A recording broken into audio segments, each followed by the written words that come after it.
Mi hijastra gritó. «Lárgate. Pagar las facturas no te hace familia», cuando aparecí en su despedida de soltera. 2 semanas antes, ella había escrito en el chat de WhatsApp que toda la familia estaba invitada. Mi esposa me pidió que fuera. Lo que pasó después fue increíble. Siempre creí que el amor era algo que se demostraba, no que se proclamaba. Ese fue el tipo de hombre que intenté ser. Nunca fui ostentoso, ni sentí la necesidad de hacer grandes discursos o montar escenas emotivas. Simplemente estaba presente, constante, en silencio, todos los días.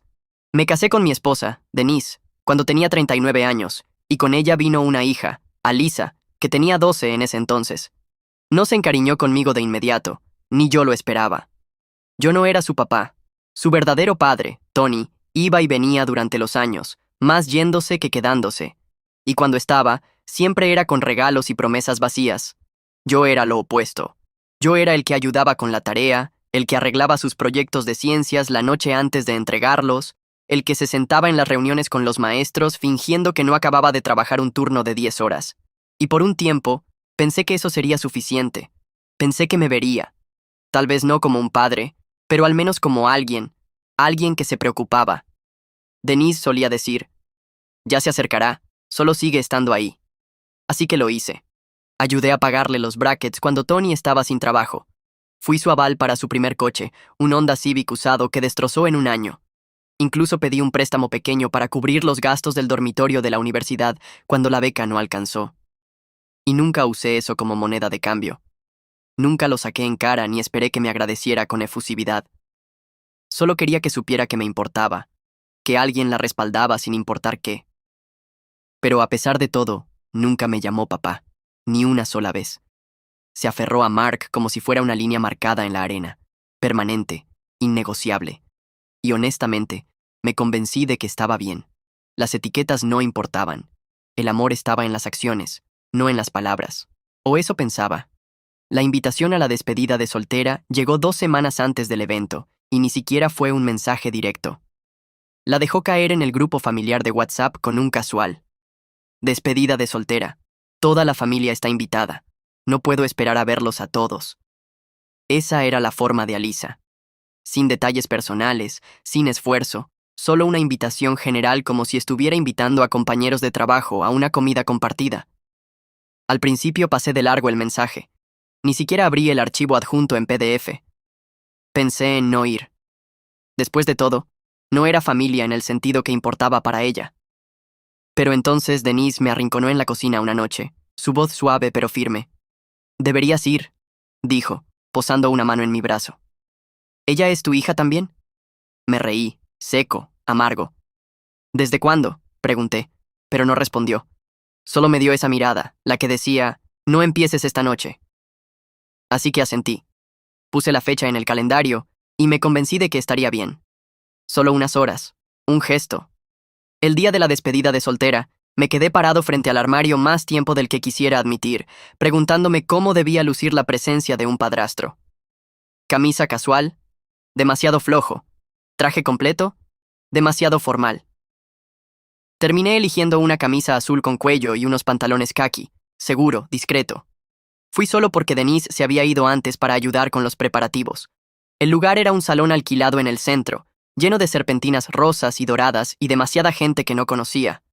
En cuanto entré, lo sentí. El cambio de energía, las miradas incómodas. Algunas personas asintieron cortésmente. Una conocida me dio un abrazo rápido y siguió. Busqué a Denise con la mirada, pero fue Alisa quien me vio primero. Sus ojos se entrecerraron y por un segundo pensé que miraría hacia otro lado, pero en vez de eso caminó directo hacia mí, con la voz lo suficientemente alta como para silenciar a media sala. «¿Qué haces aquí?», soltó, sin siquiera intentar mantenerlo en privado. Abrí la boca, pero no salió nada. «Pagar las facturas no te hace familia», dijo, cada palabra como una bofetada. El salón quedó en un silencio absoluto. Miré alrededor, esperando que alguien, cualquiera, interviniera. Nadie lo hizo, ni Denise, ni siquiera la tía que me había abrazado. Asentí lentamente, conteniendo las ganas de dejar que la humillación explotara. «Entendido», dije, y me di la vuelta para salir sin decir nada más. No escuché a Denise llamarme. Tal vez no lo hizo. Tal vez estaba tan sorprendida como yo. O tal vez estaba de acuerdo con su hija. En cualquier caso, me subí al coche, me senté al volante 5 minutos enteros y me quedé mirando mis manos. Temblaban. Esa noche no hablé con nadie. Denise volvió tarde y evitamos el tema como si fuera un cable de alta tensión. Se movió por la cocina como si no supiera lo que había pasado o no quisiera saberlo. Yo me serví una copa y me senté en el porche trasero mirando la oscuridad. Por primera vez en años, me sentí un tonto. Todos esos cumpleaños, esas facturas de gas que pagué cuando se le rompió la calefacción del apartamento, esas llamadas nocturnas cuando su coche se averiaba, nada de eso me había comprado un lugar en su corazón. Yo era un banco, una sombra, conveniente hasta que ya no lo era. Repetí sus palabras una y otra vez en mi cabeza. Pagar las facturas no te hace familia. Entonces, ¿qué sí? ¿Qué se suponía que debía haber hecho diferente? ¿Ser más ruidoso? ¿Ser como Tony? Cerca de la medianoche, fui a la oficina y encendí mi portátil. No grité, no lloré, no rompí nada. Solo abrí la carpeta de la boda que había organizado meticulosamente. Depósitos, contactos, calendarios de pago, contratos. Empecé desde arriba. La florista, cancelada. El DJ, cancelado. El catering, reembolsado el depósito. Fotógrafo, pastelero, decorador del salón. Todos fuera. No hice un escándalo. No se lo conté a nadie.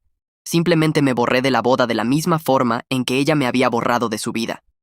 Si no era familia, entonces no tenía ningún derecho a invertir otro dólar en una celebración en la que no era bienvenido. Así de simple. O tal vez no. Pero eso fue lo que me repetí para poder dormir esa noche. Y lo hice.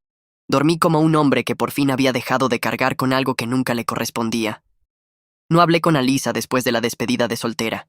Ni al día siguiente, ni la semana siguiente.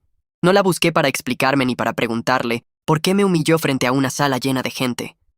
Y la verdad es que no buscaba una disculpa. Había terminado de perseguir migajas de respeto de alguien que me veía como desechable. Lo que me dolía ni siquiera era lo que dijo, sino la facilidad con la que lo dijo. Sin dudar, sin culpa, como si hubiera estado esperando la oportunidad de soltarlo desde siempre. Ahí entendí que la relación que pensé que teníamos nunca había existido. Era una fantasía que construía a base de años de sacrificios silenciosos y esperanzas no dichas. Una fantasía que se hizo añicos en 10 segundos bajo las luces brillantes y una sala llena de sonrisas falsas. Denise evitaba el tema como si fuera una bomba bajo nuestra cama. Lo veía en cómo caminaba de puntillas por la cocina, ofreciéndome tazas de café y palmadas silenciosas en el hombro, como si eso pudiera suavizar el golpe. No la culpaba, no del todo. Ella estaba atrapada en medio, dividida entre el hombre con el que se casó y la hija que crió sola durante tantos años. Pero su silencio decía mucho. No me defendió. No apartó a Alisa para decirle, ese hombre te ayudó a criarte. Solo se quedó ahí en la fiesta, labios apretados, ojos desviados, fingiendo que no me veía desmoronarme. Ahí supe que no podía contar con ella para interponerse entre la lengua afilada de Alisa y yo. Así que tomé la decisión solo. Cada proveedor que había contratado para la boda tenía mi nombre en el contrato, mi tarjeta bancaria, mi aprobación. Eso significaba que podía cancelar todo sin necesidad de explicarle nada a nadie. Y eso fue exactamente lo que hice. Empecé con la florista, una mujer encantadora llamada Lorna, a quien yo mismo había ido a visitar una hora fuera de la ciudad. Ella había diseñado arreglos elaborados basados en el tablero de Pinterest que Alisa me había mandado, lleno de rosas color rubor y eucalipto colgante. Le envié un mensaje. Por circunstancias imprevistas, tendré que cancelar nuestro contrato. Considere esto mi retirada formal. Ella respondió amablemente. Me ofreció devolverme la mitad del depósito y me deseó lo mejor. El siguiente fue el catering. $4,800 pagados, pollo picata y hamburguesitas veganas. Cancelado. El DJ, un joven llamado Trell, que incluso había dejado que Alisa probara su mezcla de boda en nuestra casa una noche. Fuera. Uno por uno, fui deshaciendo los hilos de una celebración que había cosido para alguien que no quería ninguna parte de mí. Denise se dio cuenta unos días después cuando escuchó un mensaje de voz del decorador. Hola Mark, solo confirmo que recibimos el aviso de cancelación. Lamento escuchar el cambio. Haznos saber si necesitas algo más. Ella entró en la oficina con los brazos cruzados y el rostro tenso. ¿Qué estás haciendo?, preguntó. Levanté la vista de la computadora, completamente tranquilo. ¿Reasignando recursos?, respondí. Me miró fijamente, no con enojo, sino sorprendida. ¿Estás cancelando su boda? Me giré en mi silla y la miré directamente a los ojos. No, estoy cancelando mis contribuciones a ella. Gran diferencia. No dijo nada durante 30 segundos. Luego susurró. Ella va a estar devastada. Me encogí de hombros. Debería haber pensado en eso antes de decirme, tú no eres familia. Esa noche, Alisa me envió un mensaje de texto. Hola, solo confirmando la prueba del pastel para el jueves. Mamá dijo, tú me llevas. Me quedé mirando el mensaje, el descaro, como si nada hubiera pasado, como si no me hubiera destrozado frente a 30 personas y arrojado mis años de apoyo en la cara. No respondí. 2 horas después, hizo un seguimiento. ¿Seguimos en pie? Aún así, no dije nada. A la mañana siguiente, Denise me preguntó si iba a contestarle. Ni siquiera se da cuenta de lo que hizo, dijo ella. Me reí. No, sí se da cuenta. Simplemente no le importa. Y fue entonces cuando realmente lo entendí. Alisa nunca me respetó. No en lo profundo. Yo era el padre de respaldo, el recurso financiero, el hombre que rellenaba el hueco cuando su verdadero padre desaparecía. Y en el momento en que Tony reapareció, recién salido de rehabilitación, lleno de encanto y nuevas disculpas, ella se aferró a él, como si no hubiera pasado el tiempo. Él era el que quería en el altar, el que imaginaba llevándola al altar, no el hombre que había estado allí todos los días en medio. Durante la semana siguiente, los mensajes de Alisa fueron menos frecuentes. Luego, Denise empezó a recibir llamadas de proveedores preguntando por qué los habían cancelado. Ella trató de ser mediadora, pero yo se lo dije claramente. No voy a financiar la falta de respeto. Punto. Y lo decía en serio. Ya no estaba enojado, ni siquiera herido. Simplemente había terminado. Había pasado demasiados años doblándome hacia atrás por una chica que me trataba como un fantasma cuando le convenía. La boda no era solo sobre 2 personas casándose. Se había convertido en una prueba de lo que yo estaba dispuesto a tolerar. Y finalmente, había alcanzado mi límite. No le dije a nadie lo que había hecho. No lo publiqué en redes sociales ni envié un comunicado. No le advertí a Alisa ni intenté hacerla rogar. Simplemente me retiré de la narrativa en silencio, con decisión. Ella quería una boda sin mí. Bien, que la tuviera. Que su verdadero padre la llevara al altar y sonriera en las fotos mientras yo me quedaba en casa mirando el reloj. No le debía nada. Ya no. Y sin embargo, incluso mientras cerraba esas cuentas y borraba recordatorios del calendario, una pequeña parte de mí se lamentaba. No por el dinero, ni siquiera por la boda, sino por los años que pasé tratando de ganarme algo que nunca fue mío. Lamentaba las tarjetas de cumpleaños que escribí y que nunca leyó, las solicitudes de empleo con las que la ayudé y que nunca agradeció, por la forma en que una vez imaginé que podría llamarme papá en su graduación.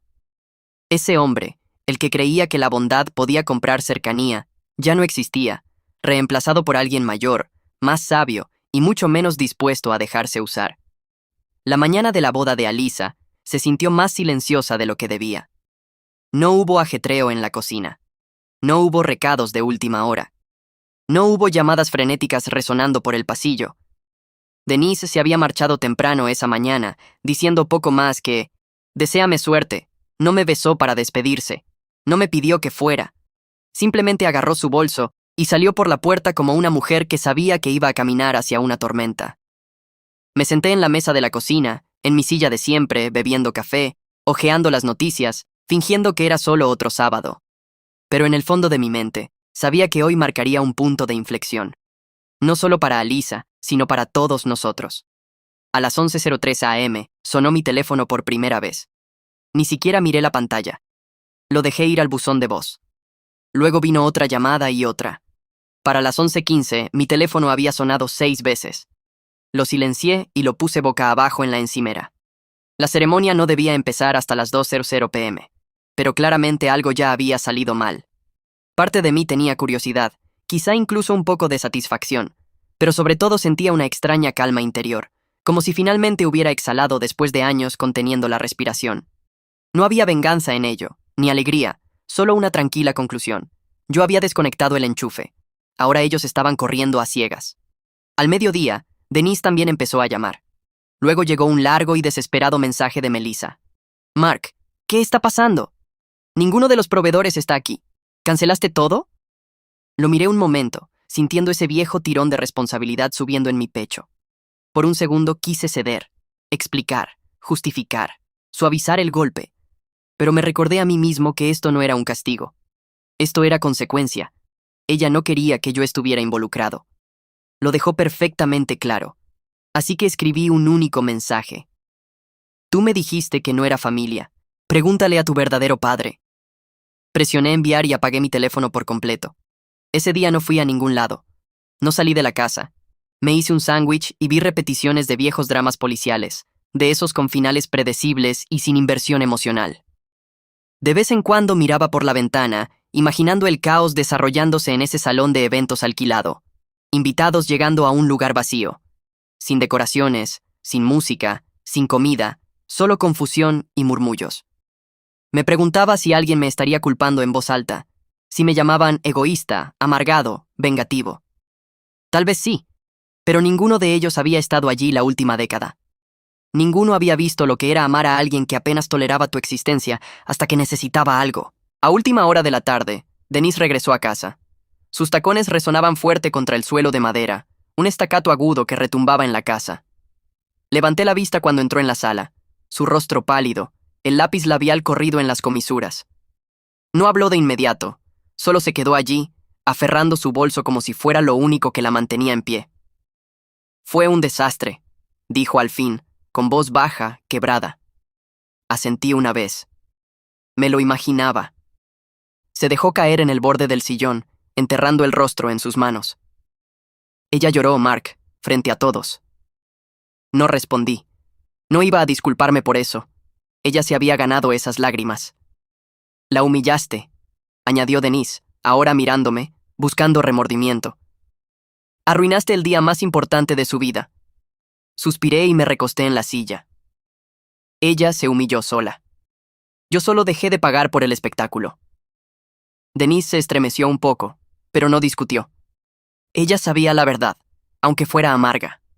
Sabía que Alisa me había apartado y aún así esperaba que siguiera dando. Esa es la cosa de ser el confiable.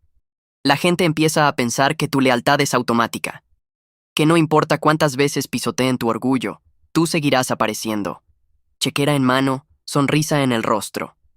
Una hora más tarde, el número de Alisa volvió a llamar. Luego entró un buzón de voz.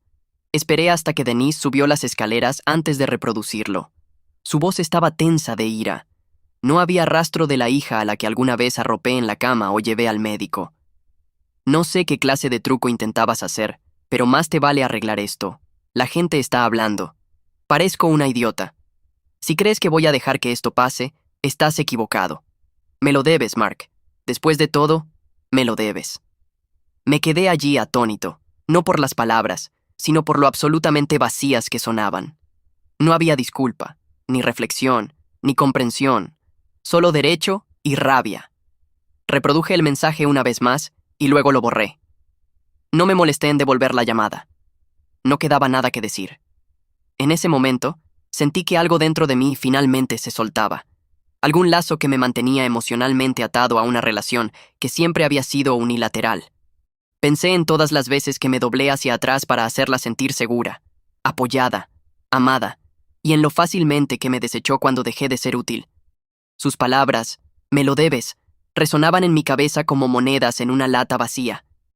No le debía nada, ya no. La boda, según lo que supe después, siguió adelante. Más o menos. Algunos primos lejanos se organizaron para improvisar una recepción mínima. Alguien corrió a una tienda y compró magdalenas ya hechas. El padre biológico de Alisa, Tony, apareció con 2 horas de retraso, oliendo a cerveza y colonia, e intentó dar un discurso que nadie entendió. Denise me contó todo esto días después, con voz suave y ojos cansados. Creo que esperaba que me regodeara o al menos sonriera, pero no lo hice. Solo asentí y dije, eso suena exactamente como debía ser. Porque sí, lo hizo. Eso es lo que pasa cuando construyes tu gran día sobre cimientos frágiles. Terminas con nada más que pedazos rotos y expectativas incumplidas. Al final de la semana, había recibido 7 llamadas perdidas con mensajes de voz y 2 correos electrónicos de Alisa, cada uno más enfadado que el anterior. Exigía que le reembolsara los nuevos gastos. Amenazaba con contarle a todo el mundo lo que hice. No respondía a ninguno. En su lugar, se los reenvié a Denise y le dije: «Tu hija tiene algo que decir. Tal vez debería decírtelo a ti». Ya no iba a defenderme más. No tenía nada que defender. Hice lo que cualquier hombre con dignidad haría cuando se enfrenta a la falta de respeto. Me marché y no miré atrás. No pasó mucho tiempo antes de que el chat familiar explotara como un avispero. Para el lunes por la mañana, el mismo grupo de WhatsApp donde Alyssa había puesto sin importancia la invitación a su despedida de soltera, se había convertido en un campo de batalla de comentarios pasivo-agresivos y acusaciones apenas disimuladas. «Es triste cuando la gente no puede dejar su ego de lado por un día especial», publicó una tía claramente apuntando hacia mí. Otro familiar añadió: «Algunas personas aman más el control que a la familia». Leí cada mensaje sin responder, con el rostro sereno, pero con el estómago hecho un nudo. Eran personas que no habían aparecido en la graduación de Alyssa, que no le habían enviado ni $1 cuando estaba sin dinero en la universidad. Pero de repente, todos estaban preocupados por su bienestar ahora que había drama para diseccionar. Casi podía verlos en sus cocinas, con el teléfono en la mano, tomando su café de la mañana mientras deslizaban la pantalla y murmuraban: «¿Puedes creer lo que hizo Mark?». No me sorprendió la hipocresía, pero admito que dolió. Eran los mismos que alguna vez me habían elogiado por dar un paso adelante y ser el hombre que ella necesitaba.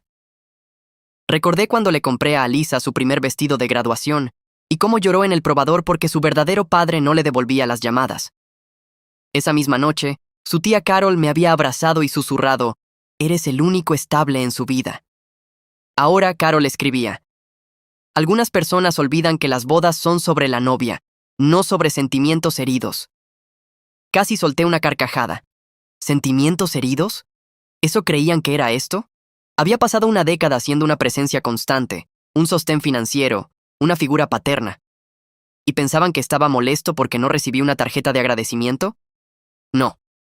Esto no se trataba de sentimientos. Se trataba de finalmente poner límites después de años de ser drenado emocionalmente y descartado. Me mantuve en silencio en el chat familiar. No me defendí. No expliqué mi versión. Sabía que no importaba. La gente no quiere contexto. Quieren villanos. Y en la versión de Alyssa, yo era perfecto para ese papel. Ella lo narró bien, además. Les dijo a todos que cancelé a los proveedores en el último minuto por despecho. Dijo que arruiné su boda porque estaba celoso de que se reencontrara con su verdadero padre. Nunca mencionó lo que me dijo en la despedida de soltera. Nunca admitió que me rechazó públicamente, que me descartó, que me redujo a una billetera andante. No. En su versión, yo era un padrastro inseguro teniendo un colapso. Y en un mundo donde la percepción pesa más que la verdad, eso era todo lo que la gente necesitaba escuchar. Denise trató de mantenerse neutral, pero ni siquiera ella pudo escapar al poder de la narrativa. Una noche, mientras estábamos sentados en la sala con la televisión zumbando de fondo, se volvió hacia mí y dijo: «Tal vez deberías haber dejado que la boda ocurriera. Podías haber hablado con ella después». La miré, atónito. ¿Después de pagar todo? ¿Después de que me humilló públicamente? ¿Después de dejar que su padre jugara al héroe mientras yo pagaba la cuenta? Sus labios se apretaron. Solo digo que tal vez no tenía que llegar tan lejos. Fue entonces cuando entendí algo más profundo. Denise estaba más preocupada por las apariencias que por la verdad. Le avergonzaba el escándalo, el chisme, los murmullos. No porque estuviera en desacuerdo con lo que hice, sino porque ahora todos lo sabían. Y en sus ojos, eso lo hacía peor. 2 días después recibí una llamada de mi hermano menor. Luke y yo no éramos especialmente cercanos, pero tenía un fuerte sentido de la justicia y no toleraba tonterías fácilmente. «He estado viendo el chat», dijo sin siquiera saludar. «Esta gente tiene mucho descaro». Solté una risa seca. «¿Tú crees?», suspiró. «Hiciste más por esa chica que su propio padre. Si hubiera sido yo, habría cancelado la boda antes». Aprecié esas palabras más de lo que puedo expresar, porque hasta ese momento empezaba a cuestionarme. ¿Fui demasiado duro? ¿Fui demasiado lejos? Pero las palabras de Luke me hicieron pisar tierra. Me recordaron que no estaba loco por trazar una línea, que no es vengativo alejarse de una relación en la que solo te valoran por tu utilidad. Más tarde esa noche, me encontré releyendo algunos mensajes viejos de Melissa. Cosas como: «Mark, ¿puedes ayudarme con la renta?», o puedes revisar mi currículum. Y de vez en cuando, un gracias por estar siempre ahí. Pero incluso esos agradecimientos ahora sonaban vacíos, mecánicos, transaccionales. Había confundido conveniencia con cercanía. Pensé que me estaban aceptando cuando en realidad me estaban usando. Y esa realización dolió más que la reacción pública, porque, en el fondo, yo quería que me amara.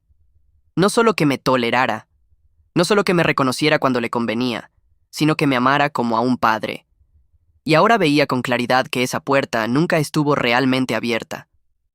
La gota que colmó el vaso llegó cuando la prima de Denise, Marca, publicó un mensaje críptico en el chat familiar. La gente que dice amarte pero desaparece en tu boda, eso no es familia, eso es manipulación. Eso fue suficiente para mí. Abrí el chat, deslicé hacia arriba y pulsé salir del grupo. La pantalla parpadeó una vez y confirmó: has salido del grupo. Dejé el teléfono sobre la mesa y exhalé como si hubiera estado conteniendo la respiración durante años. No me importaba si pensaban que era rencoroso. No me importaba si me convertían en el villano de su pequeña telenovela familiar. Que hablaran, que especularan. Yo había terminado de defenderme ante personas que nunca conocieron la historia completa ni se molestaron en preguntar. A la mañana siguiente, salí a caminar por el vecindario. Solo yo y la brisa. Sin teléfono, sin distracciones. Al pasar por cada casa, me di cuenta de cuánto ruido había dejado entrar en mi vida. No solo de Alisa, sino de todas las personas que me hicieron sentir que debía algo por amar al hijo de otra persona. Como si necesitara permiso. Como si el amor que di fuera menos válido por no venir con ADN. Pero yo sabía lo que di. Sabía lo que aguanté. Y sabía que alejarme no era crueldad. Era supervivencia. Cuando regresé a casa, Denise estaba en la mesa de la cocina mirando su teléfono con el ceño fruncido. ¿Te saliste del chat familiar?, preguntó. Asentí.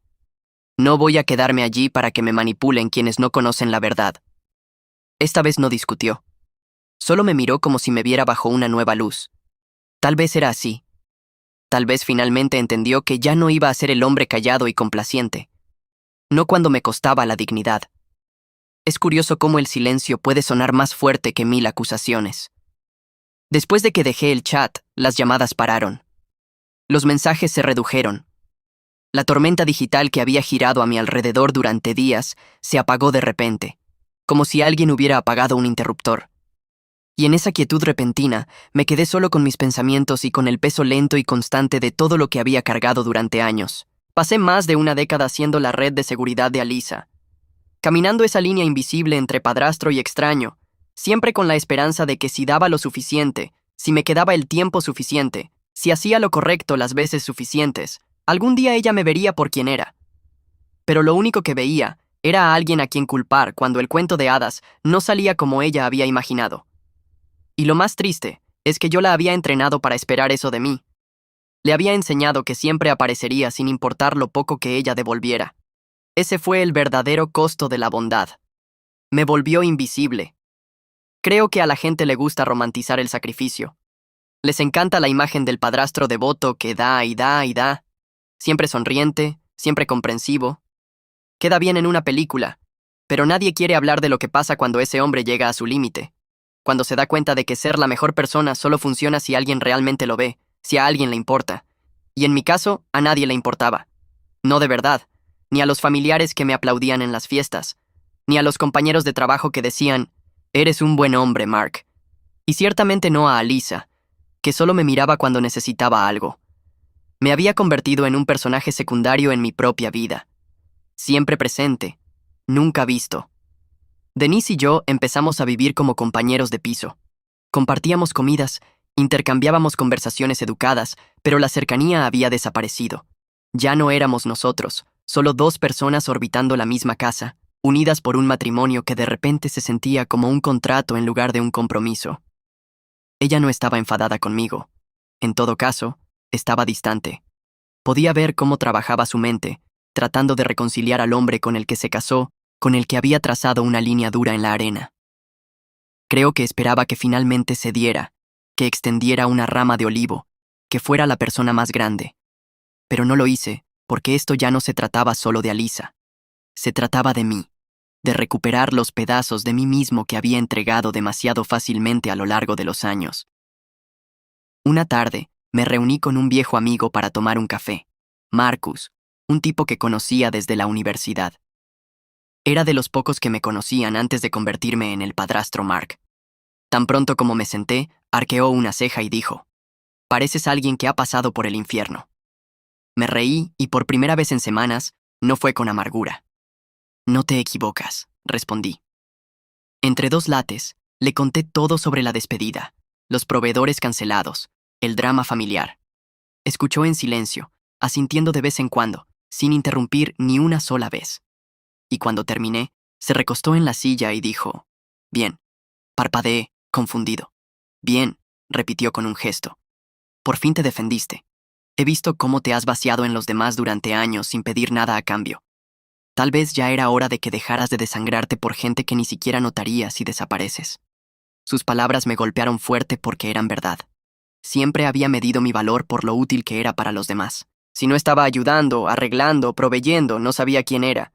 Y en algún punto del camino acepté eso como amor. Pero el amor sin respeto no es amor en absoluto. Es servidumbre. Y yo ya no estaba dispuesto a vivir así. No por Alisa, no por Denise, no por nadie. Esa noche me senté solo en el porche, un bourbon en la mano, y me permití sentir todo lo que había enterrado durante años. La decepción, el resentimiento silencioso, el agotamiento de ser siempre el buen tipo que nunca recibía el crédito.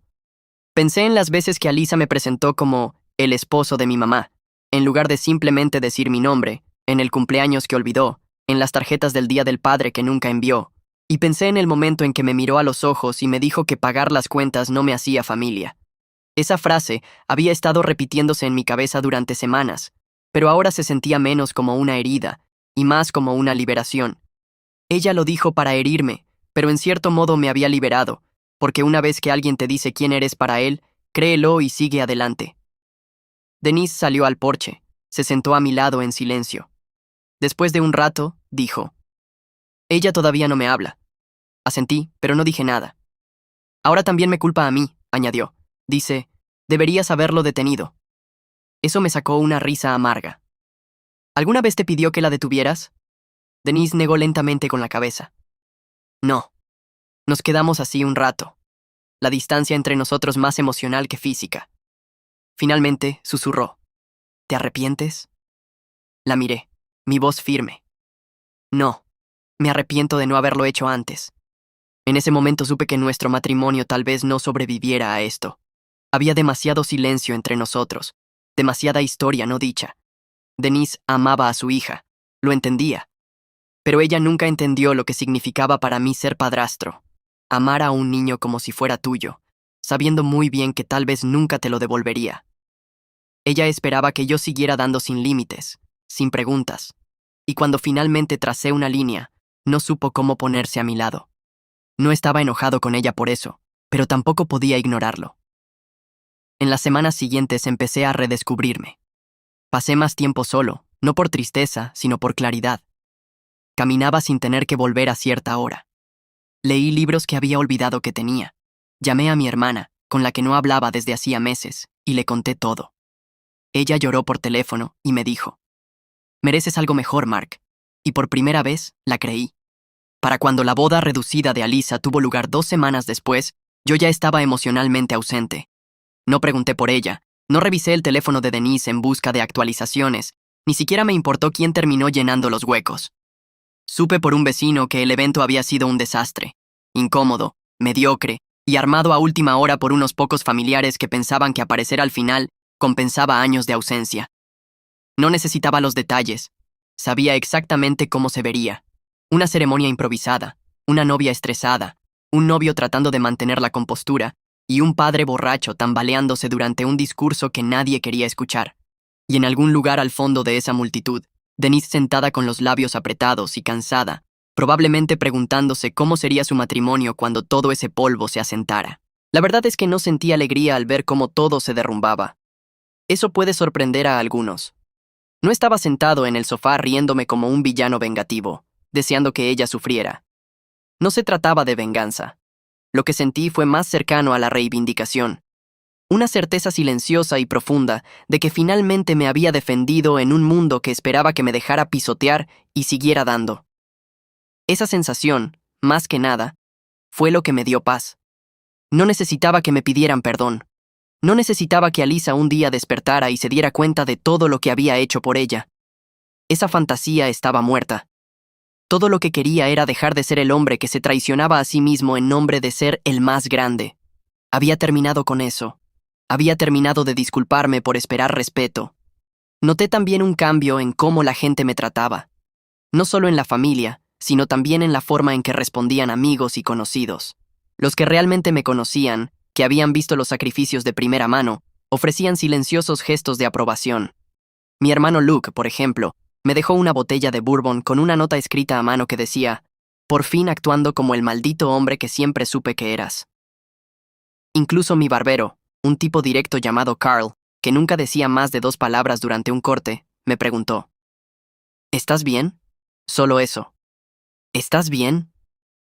Pero el peso detrás de esas palabras me golpeó fuerte, porque a veces lo único que queremos es que nos pregunten si estamos bien, no que nos juzguen por lo que tuvimos que hacer. Denise intentaba, a su manera, tender un puente sobre el espacio cada vez más grande entre nosotros. Volvió a iniciar pequeñas charlas durante la cena. Me preguntaba por mi trabajo, dejaba la televisión encendida en programas que sabía que me gustaban, pero todo se sentía como remiendos, puntadas temporales sobre una relación que se venía deshilachando mucho antes de la despedida de soltera. Una noche, mientras mirábamos desde el porche cómo el verano se desvanecía, dijo: «Sigo pensando que esto pasará». La miré, no con dureza, sino con una honestidad que no había mostrado en meses. «No pasará», dije, «porque no se trata solo de lo que pasó. Se trata de lo que siempre ha estado pasando». Ella bajó la mirada, asintiendo en silencio. Y en ese momento, ambos supimos que algo fundamental entre nosotros había cambiado. Alyssa nunca volvió a comunicarse, ni para disculparse, ni para explicar, ni para gritar o acusar. Nada. Solo silencio. Eso debería haber dolido más de lo que dolió, pero para entonces ya había dejado de lado la idea de que el cierre debía venir de la otra persona. A veces el cierre es una elección, una decisión de dejar de sangrar por alguien que nunca notó las heridas. Me di cuenta de que no necesitaba que ella me reconociera como un padre.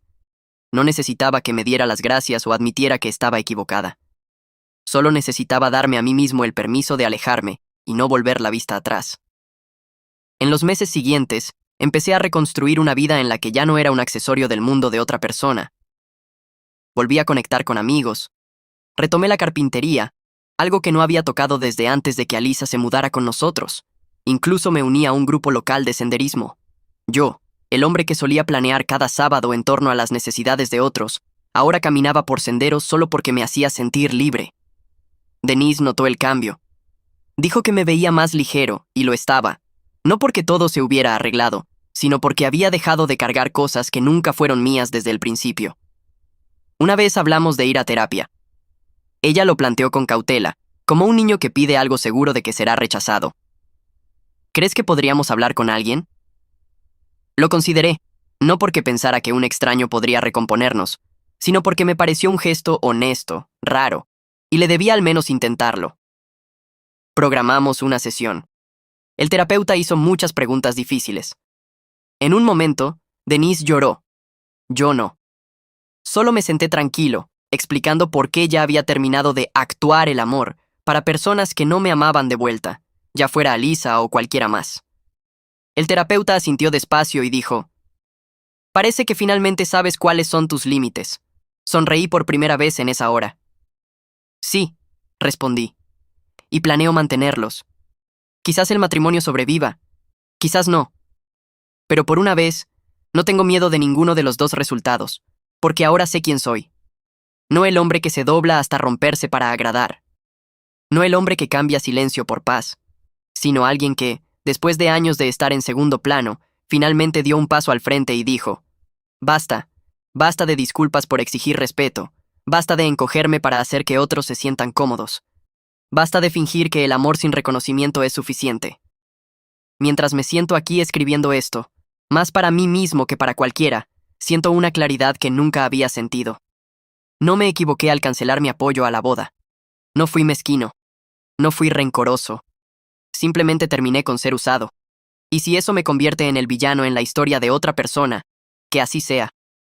Prefiero ser el villano con columna vertebral que el héroe sin respeto propio. A veces alejarse no es amargura, es claridad.